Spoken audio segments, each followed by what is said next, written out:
ఒక 3-4 అధ్యాయాల ముందే జరుగుతుండే. కానీ ఆ మైత్రేయ విదుర సంవాదం సందర్భంగా మనువుల యొక్క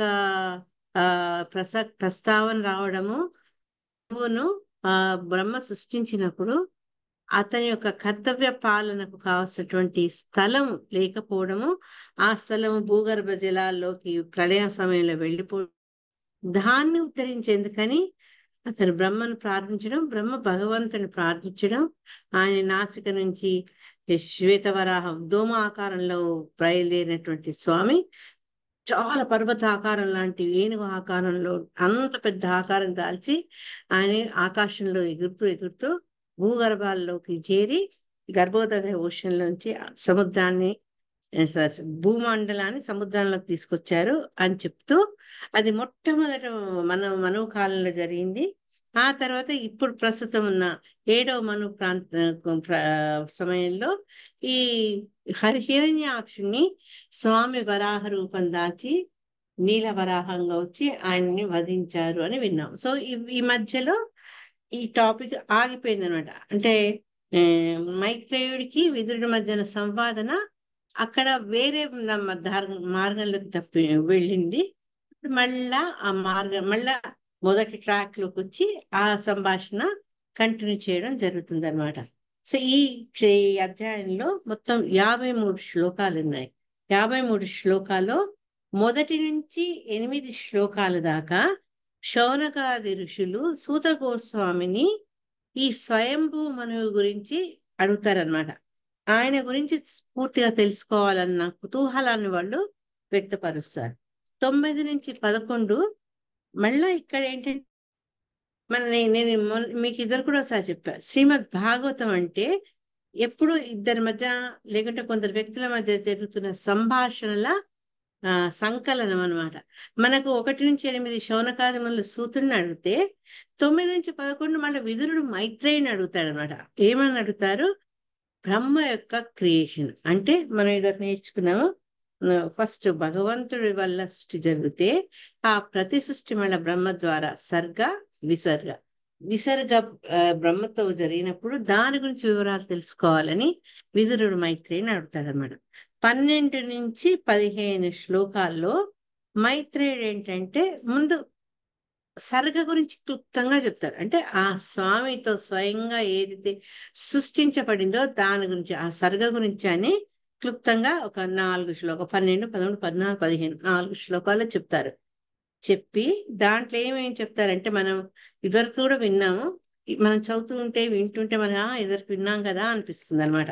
ప్రధాన మహత్తత్వ, తర్వాత మిథ్య అహంకారం, తర్వాత 23 ప్రాకృతిక ఎలిమెంట్స్, దాన్ని ఏమంటారు ప్రకృతి మూలకాలు, తర్వాత ఇవన్నీ భగవంతుని యొక్క శక్తి వల్ల ఒక చోటికి చేరి అది ఒక అండంగా తయారవ్వడము, అక్కడి నుంచి ఆ అండంలో ఎప్పుడైతే స్వామి ప్రవేశించడము, తర్వాత ఈ విశ్వం ఏ రకంగా ఏర్పడింది, ఇదంతా వివరాలు 4 శ్లోకాల్లో క్లుప్తంగా చెప్తారనమాట. తర్వాత 19 నుంచి 21 శ్లోకాల్లో బ్రహ్మ ద్వారా యక్షులు రాక్షసులు ఏ రకంగా జన్మించారు, 22లో దేవతాస్ ఏ రకంగా సృష్టి జరిగింది, 23 నుంచి 29 దాకా దానవుల సృష్టి ఏ రకంగా జరిగింది, 30 నుంచి 37 శ్లోకాల్లో వాళ్ళు దానవులు ఏ రకంగా భ్రాంతికి లోనయ్యి వాళ్ళు ఒక సంధ్యా వెలుతుర్ని ఒక స్త్రీగా భావించి వాళ్ళ ప్రవర్తన ఏ విధంగా ఉండేది 30 నుంచి 37 శ్లోకాల్లో ఉంటే, 38, 32 శ్లోకాలకు గంధర్వులు అప్సరసలు ఏ రకంగా సృష్టించబడ్డారు అనే విషయాన్ని చర్చించబడ్డారు. 40, 41లో భూత పిశాచాలు. మనం ఇవన్నీ కూడా పూర్వ అధ్యాయాల్లో నేర్చుకున్నాం. బ్రహ్మ నుంచి ఏర్పడినటువంటి సృష్టిలో ఆ చెట్లు, జంతువులు, తర్వాత మనుషులు, ఇతది దేవతలు, దీంట్లో ఎన్ని రకాలు ఉన్నాయి, ఇవన్నీ మనం 20 కూడా ఒకసారి చదువుకున్నాం. మళ్ళీ ఒకసారి గుర్తు చేసుకుందాం. తర్వాత 42, 43లో సాధ్యాలు అంటే వాళ్ళు ఈ సాధకులు, తర్వాత పితాస్, ఈ వీళ్ళు కూడా మన అప్పర్ ప్లానెట్ చెందిన వాళ్ళు. అది పూర్తి మన మనుష్య లోకం కంటే పై లోకాలకు చెందిన వాళ్ళు అనమాట. ఈ సిద్ధులు అనమాట వాళ్ళు, సిద్ధాస్. తర్వాత కిన్నరాసు, కింపురుషాసు. ఇవన్నీ నాకు పాములే రకంగా సృష్టించబడ్డాయి. తర్వాత ఇవన్నీ చెప్పుకుంటూ వచ్చి మనువు ఏ రకంగా సృష్టించబడ్డాడు.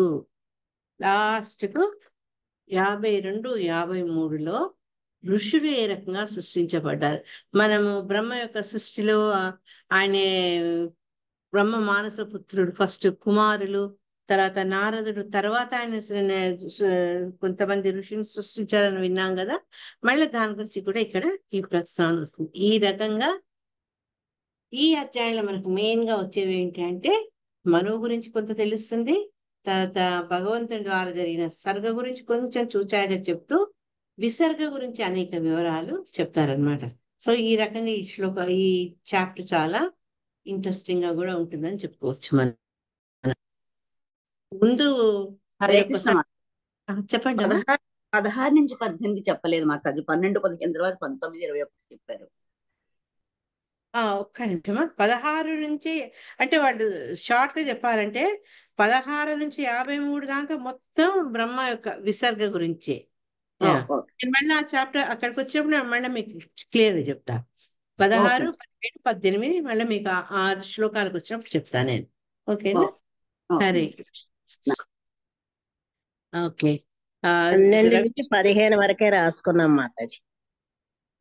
ఎక్కడి దాకా రాసుకున్నారు? 12 to 15 సర్గ గురించి చెప్తారు. 4 శ్లోకాలు అక్కడ వరకే రాశారు. 16, 17, 18. ఒక్క నిమిషం, మీకు మనసులో ఆ సందేహం ఇప్పుడే తీసేసేద్దాం. 1 సెకండ్. యా, ఇక్కడ ఏం చేసి చెప్పారంటే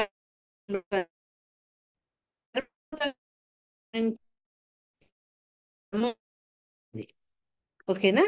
17లో ఏంటంటే బ్రహ్మ ఆ మేధస్సును ఎట్లా పొందాడు అంటే భగవంతుడి దయ ద్వారానే అతను ఆ మేధస్సును పొంది ఆ మేధస్సు కారణంగా విశ్వాన్ని సృష్టించే ఆ సామర్థ్యాన్ని అతను పొందాడు అనమాట. అది 17వ శ్లోకంలో చెప్పారు. 18వ శ్లోకంలో ఏం చెప్పారంటే 5 రకాలుగా ఉండే అజ్ఞాన ఆవరణాలు అవేంటి అంటే తమిశ్రము, అంధతామిశ్రము, తమస్సు, మోహము, మహామోహం. ఈయన్ని 5 పొరలతో కూడుకున్నటువంటి అజ్ఞాన ఆవరణలను బ్రహ్మ ఏ రకంగా సృష్టించాడు అనేది ఈ 18లో అంటే ఈ రకంగా అంటే 17లో బ్రహ్మ ఏ రకంగా సృష్టించబడ్డాడు, 18లో సృష్టికి రచన కావాల్సినటువంటి మేధస్సు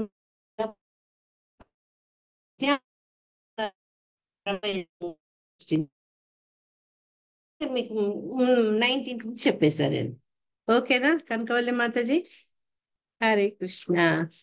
ఓకే మాతాజీ.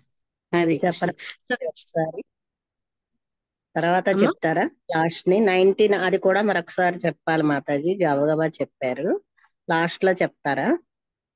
మీ ఇష్టం, చెప్పమంటే చెప్తాను, అంటే రేపైనా చెప్తా నేను.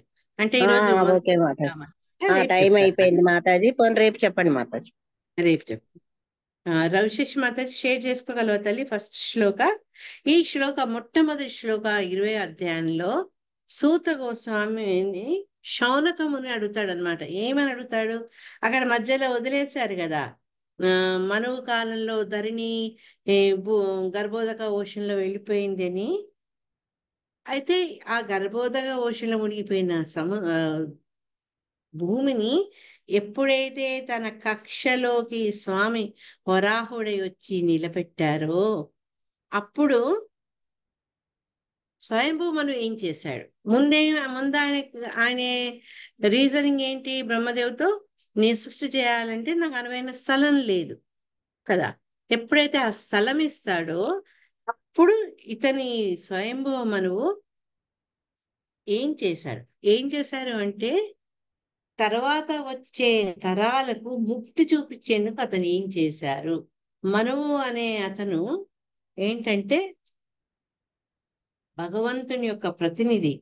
మనల్ని భగవంతుడికి మనం వ్యతిరేకంగా ఉండి ఈ ప్రపంచంలో వచ్చి ఎంజాయ్ చేయాలనుకుంటే సరే మీరు నన్ను తిరుగుబాటు చేసినా మీరు అనుభవించండి అంటూ మనకంటూ ఒక భౌతిక ప్రపంచాన్ని సృష్టించి ఇచ్చినప్పటికీ తండ్రి మన గురించి అతనికి ఆదుర్ద, అరే నా పిల్లలు ఇంకా ఇంకా పాడైపోకూడదు, వాళ్ళు నా దారికి రావాలి, వాళ్ళని మార్గదర్శకం చేసేవాళ్ళు ఒకళ్ళు కావాలి, ఆ భావనతో సృష్టించబడ్డ వాళ్ళు మనువు అన్నమాట. అందుకని మనువు ఫస్ట్ మ్యాన్ కైండ్ అంటారు, మానవులకు పిత అంటారు, ప్రథమ మానవుడు అంటారు. మనువు ధర్మాల్ని క్రోడీకరించి ఫలానా పలానా ధర్మాల్ని ఈ రకంగా మనం పాటిస్తే భగవంతుని తిరిగి మనం పెట్టగలము అన్న ఆ మార్గదర్శనం చేశారనమాట మనువు. అయితే ఆ మనువులు మనము ఇదివరకు అధ్యాయాలు కూడా నేర్చుకున్నాం. ఎంతమంది మనువులు ఉంటారు బ్రహ్మ ఒక దినంలో? ఎవరికన్నా గుర్తున్నాయా? 14 మంది మనువులు. మా 14 మంది మనువులు. 14 మంది మనువులు. ఒక్కొక్క మనువుల యొక్క కాల ప్రమాణం ఎంత? వాళ్ళ కాల వ్యవధి ఎంత? 1000 యుగ చక్రాలు. ఎంత మాతది? 1000 యుగ చక్రాలు కాదు, 70 యొక్క చతుర్యుగాలు. ఆ 1000 చెప్పారు చూడండి మీరు. ఆ 1000 ఏంటంటే దేవతలది డ్యూరేషన్. అది దేవతలకు స్వర్గలోకాలు ఉన్న డ్యూరేషన్ ఏంటంటే ఒక్క రోజు అంటే 1000 చతుర్యుగాలు.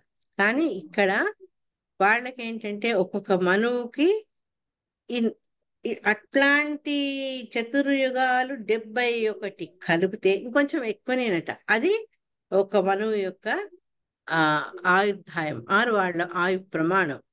అది సుమారుగా ఎంత ఉంటుంది అంటే 852,000 దేవతా సంవత్సరాలు, కానీ లేకుంటే 306,720,000 మానవ సంవత్సరాలు మాత్రమే ఒక్క మనువు. అట్లాంటి మనువులు 14 మంది ఉంటారు.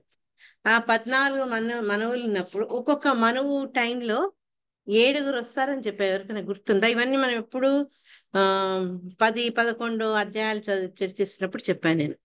ప్రతి మనువులో ప్రతి మన్వంతరాలో 7 వస్తారు. 7-6 సెట్లు. ఎవరెవరు ఉంటారు అప్పుడు ప్రతి మన్వంతరాలో? సప్త ఋషులు. సప్త ఋషులు, చెప్పండి సార్.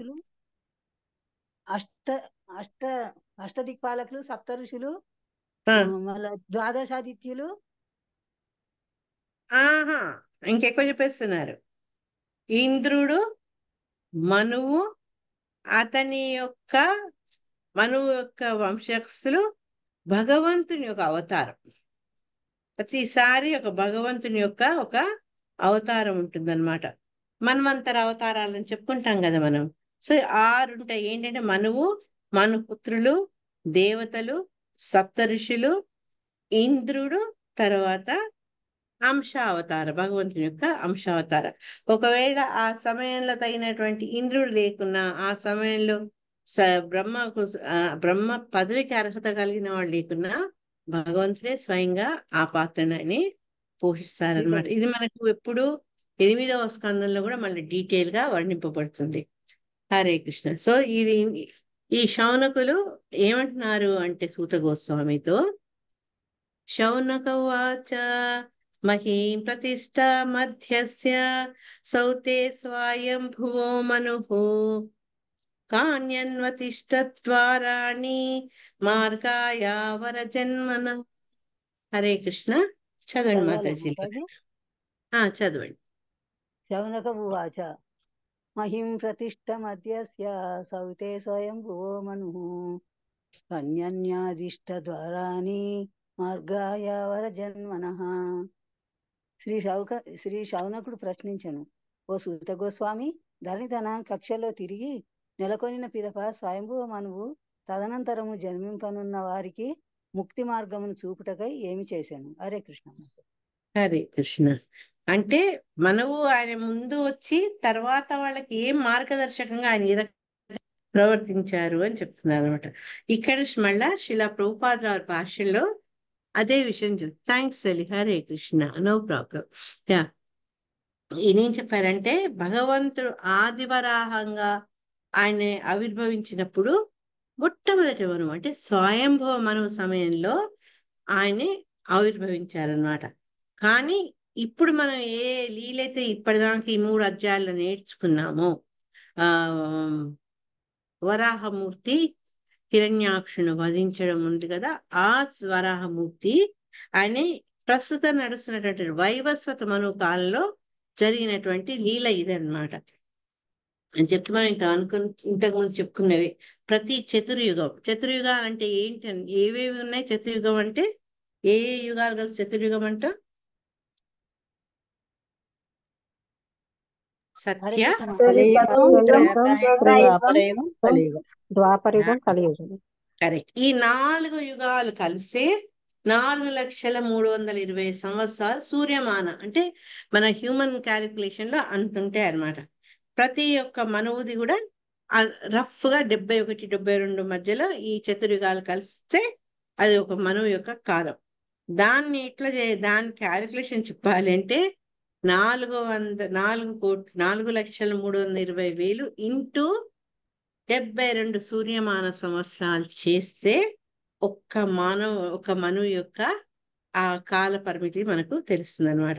ప్రతి మనువు వచ్చినప్పుడల్లా కూడా అనేక రకాల మార్పులు జరుగుతాయి. ఇంతకుముందు మనం చదువుకున్నట్టు, గుర్తు తెచ్చుకున్నట్టు సెట్ ఆఫ్ దేవతలు మారుతారు, సప్త ఋషులు మారుతారు, మన్వంతర అవతారాలు మారుతాయి, తర్వాత ఇంద్రుడు మారుతాడు అనమాట.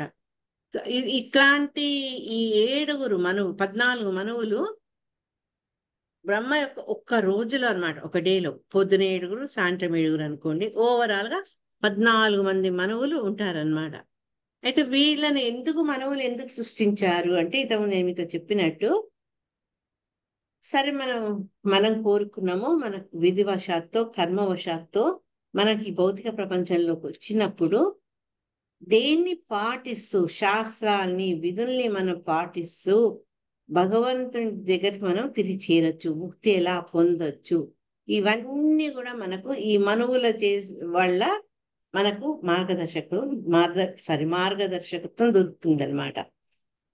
సో భగవంతుడు ఏంటంటే మనకు చక్కటి ఈ భౌతిక జీవితాన్ని ఇచ్చాడు. సో మనకు సంతోషపడేందుకు అనేక రకాలైనటువంటి అవకాశాలు ఇస్తూ, నువ్వు ఇందులో మునిగిపోవద్దు, తిరిగి నువ్వు నా దగ్గరికి రా, అది నీ నిజమైన స్థలం అని చెప్పేందుకు ఈ మనువుల ద్వారా ఆయన్ని మనం ప్రేరేపించారు. అయితే ఏం చేశారు వాళ్ళు అని ఇప్పుడు శౌనకాది మునులు సూత గోస్వామిని ప్రశ్నిస్తున్నారు అన్నమాట. ఇది శ్లోకట్టు. క్షత్త మహాభాగవత కృష్ణస్యైకాంతిక సుహృత్ యస్య త్యాజాగ్రజం కృష్ణే సాపత్యం అఘవానితి. హరే కృష్ణ. హరే కృష్ణ. చదవండి పక్కన. మహాభాగవతః కృష్ణస్య కాంతికః సుహృత్ యస్య త్యాజాగ్రజం కృష్ణే సాపత్యమఘవానితి. మహాభాగవతుడును శ్రీకృష్ణుడి మిత్రుడును తన జ్యేష్ఠ సోదరుని సాంగత్యమును విడిచిన వాడును అగు విదురుని గూర్చి సౌనక ఋషి ప్రశ్నించిన. హరే కృష్ణ. హరే కృష్ణ. సో ఇక్కడ మహాభాగవత అంటే ఎవరు?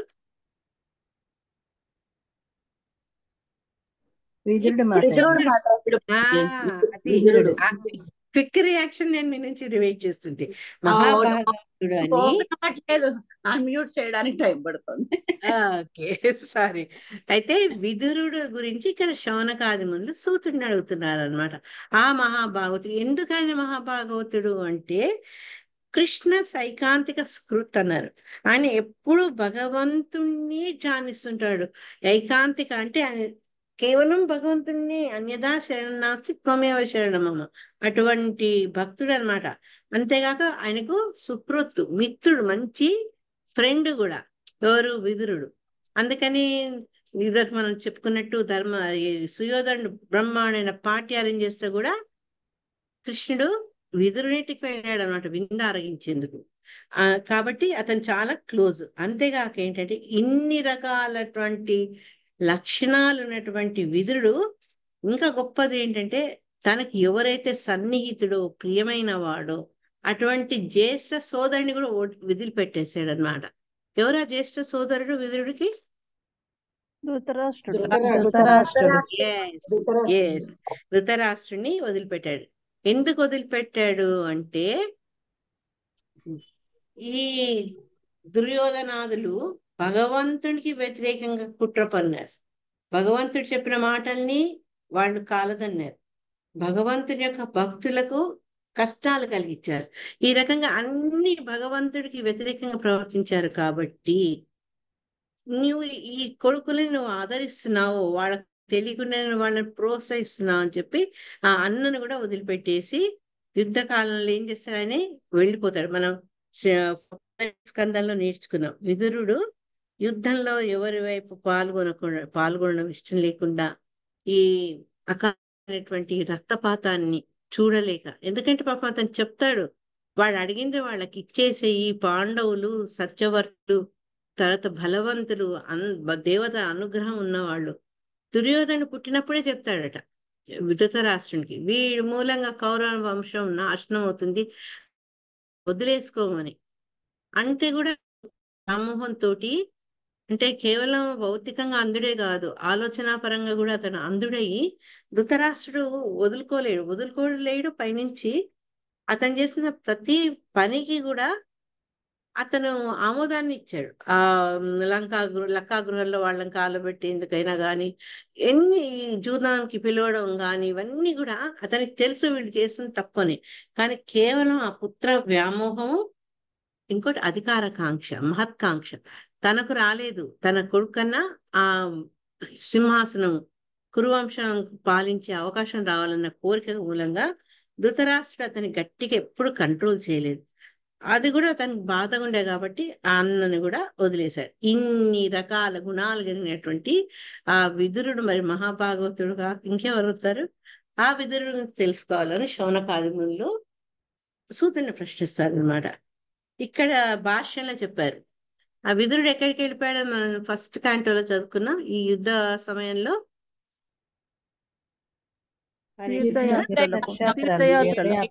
తీర్థయాత్ర. కృష్ణ చైతన్య ఆ శ్లోకం ఏంటి నాన్న? ఆయన తిరిగి వచ్చినాక ఏం శ్లోకం చెప్తాడు ధర్మరాజు?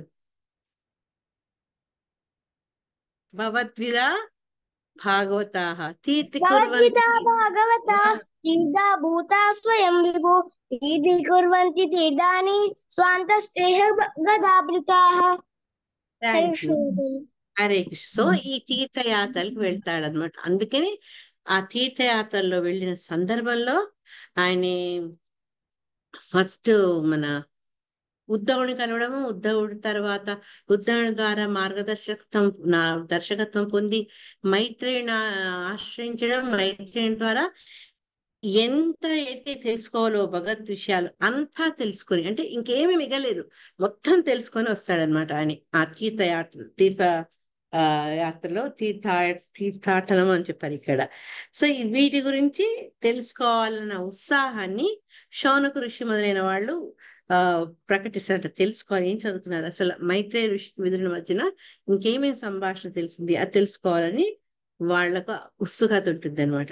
అయితే విదురుని యోగ్యత మనం ఇంతకుముందు చెప్పుకున్నట్టు భగవంతుడికి స్నేహితుడు, భక్తుడు, తర్వాత అతను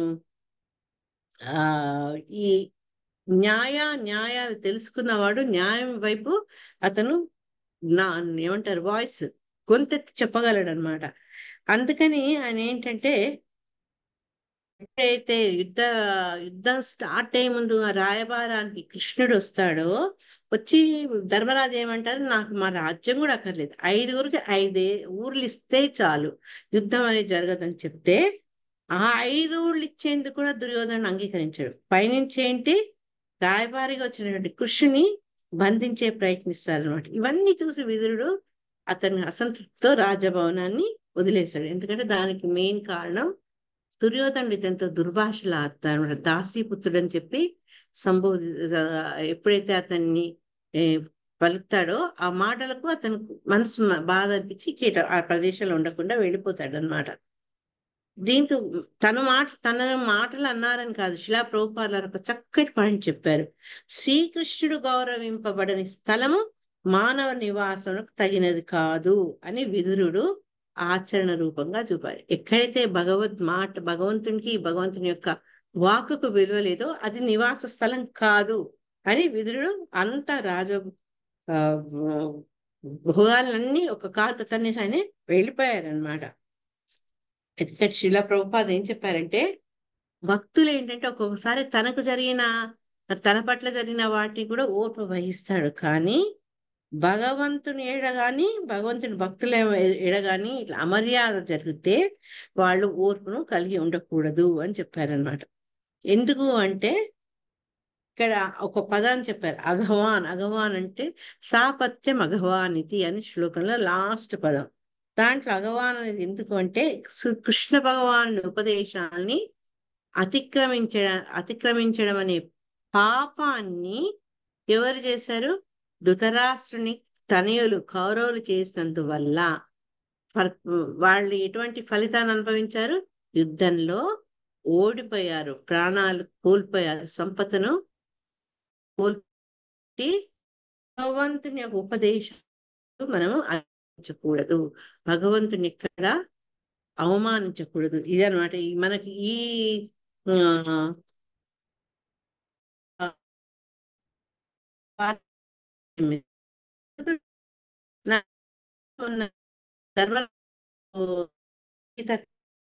మూడో తీర్థయాత్రల గురించి ఒకటి చెప్పారు. ఎవరికైనా గుర్తుందా? మనం ఎందుకు శ్రవణానికి అంత ఇంపార్టెంట్ అంటే కొన్నిసార్లు అట్లా మనం విన్నవి కొన్ని చెవులకు వచ్చేస్తాయి, తర్వాత మనం దాన్ని కొరిలేట్ చేసుకోవచ్చు. సరే రోజు ప్రభు చెప్పారు కదా తీర్థయాత్ర గురించి, ఇది చదువుతుంటే నాకు అది గుర్తుకొచ్చింది. ఎవరికైనా ఏమైనా గుర్తుకొచ్చిందా? దాంట్లో 2 జంతువులతో పోల్చారు కొందరిని. ఎవరికైనా గుర్తు? నాకు హింట్ కూడా ఇచ్చాను నేను. హరే కృష్ణ. అందుకనే చెప్పినప్పుడు మనం వినాలి, బాగా వినాలి. ఆ వినడంతో లాభం ఏంటంటే ఒక చిన్న కథలో ఒక దొంగ ఉంటాడు, వాళ్ళ వంశం అంతా దొంగలు.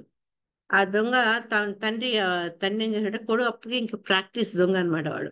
మరి నువ్వు ఎక్కడికన్నా పోగానే పురాణ కాలక్షేపాలు అవుతున్న దగ్గరికి ప్రవచనాలు అవుతున్న చోటికి వెళ్ళొద్దని చెప్తాడు అనమాట దొంగకు.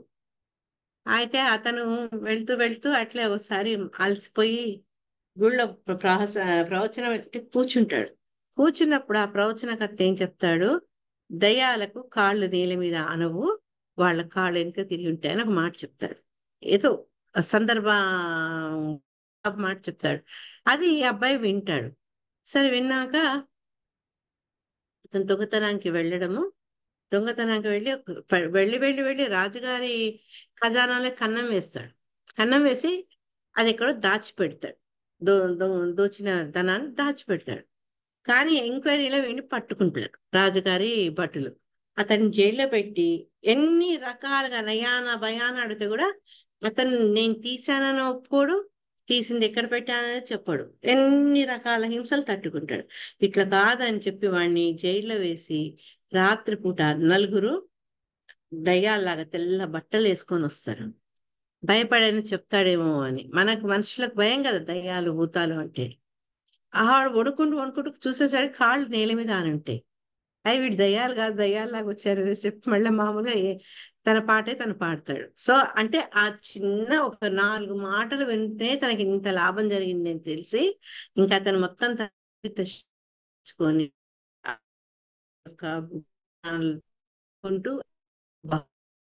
తర్వాత పాట అంటే వినడం ఎంత ఇంపార్టెంట్ అనేది ఎందుకు చెప్తున్నారంటే అధ్యాయం 3లో 40 అంటే 40th శ్లోకం చెప్తూ దాంట్లో ఏం చెప్పారంటే శ్రీమద్ భాగవతంలో ఈ తీర్థయాత్ర గురించి చెప్పారనమాట.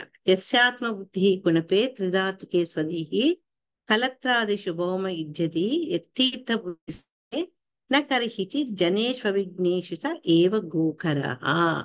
అంటే త్రిధాతువులతో కూడిన దేహంను ఆత్మగను, దేహమును సంబంధించిన వారే తమ బంధువులను, అంటే ఇవన్నీ అపోహలు అజ్ఞానంలో ఉన్నవాళ్ళు, జన్మభూమిని పూజ స్థానంగా భావించినట్టు వారు ఆధ్యాత్మిక జ్ఞాన సంపన్నులైన మహాత్ముల సాంగత్యమును పొందుటకు కాకుండా, అంటే తీర్థయాత్రలకు వెళ్ళినప్పుడు మనం అప్పుడు కూడా ఆ సందర్భంలో తెలుసుకున్నాం. ఏదైనా తీర్థస్థానాలకు వెళ్తే అక్కడుండే స మహానుభావుల ద్వారా ఆ తీర్థ విశేషతను జ్ఞానాన్ని పొందే ప్రయత్నం చేయాలి కానీ కేవలం అక్కడ స్నానం చేసేందుకే మన తీర్థయాత్రలకు పోతే దాన్ని ఏమంటారంటే అటువంటి మానవుని గార్ధవము లేదా గోఖరహ అంటారు అని శ్రీమద్ భాగవతంలో చెప్పబడిందని చెప్పి ధర్మరాజు ప్రభు మనకు భగవద్గీత క్లాస్ చెప్పారు.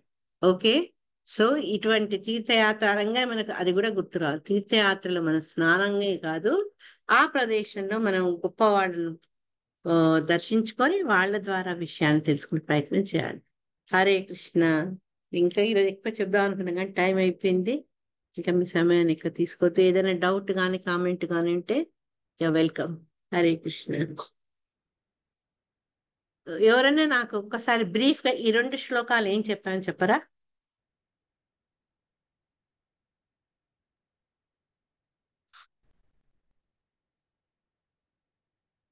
మాతాజీ హరే కృష్ణ మాతాజీ. చెప్పండి సన్యాసి ఇప్పుడు మాతాజీ. మొదటి శ్లోకంలో స్వయంభూ మనువు నెలకొన్న తర్వాత వాళ్ళ స్వయంభూ మనువు ఏంటి అతను చేశాడో దాని గురించి స్థౌనక ఋషి సూత గోస్వామి వాళ్ళిద్దరూ ప్రశ్న సమాధానాలు చెప్తారు. Thank you. రెండోదేమో ఇంకెవరైనా చెప్తారా? 1 సెకండ్ మాతాజీ. ఇంకెవరైనా చెప్తారా సెకండ్? హరే కృష్ణ. సన్యాస మాతాజీ హరే రెడీగా కృష్ణ ఉన్నారు. మాతాజీ. చెప్పండి అమ్మా.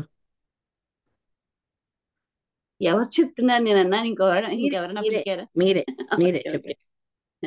అది మనం భగవంతుని అవమానించిన చోట మనం ఉండకూడదని విదురుడు ధృతరాష్ట్రుడు కృష్ణ భగవానుడు ఆజ్ఞలకు వ్యతిరేకంగా ధృతరాష్ట్రుడు పిల్లలు చేసిన వాళ్ళని సపోర్ట్ చేశాడు కాబట్టి ధృతరాష్ట్రుడు ఆయన పెద్ద అన్నగారైనా కూడా అతన్ని వదిలేసి దూరంగా వెళ్ళిపోయాడు. ఎందుకంటే మనం భగవంతుడు ఏం చెప్పాడో దాన్ని ఆచరించేలాగా ఉండాలి. కానీ భక్తుడు ఎప్పుడైనా తను అవమానించినా ఊరుకోవచ్చు, కానీ భగవంతుడిని కానీ భగవంతుని భక్తుల్ని గాని అవమానించినప్పుడు ఊరుకోకూడదు. ఎందుకంటే అది చాలా అపరాధం. ఆ అపరాధాన్ని మనం మన్నించకూడదు అని ఈ 2వ శ్లోకంలో చెప్పారు మాతాజీ.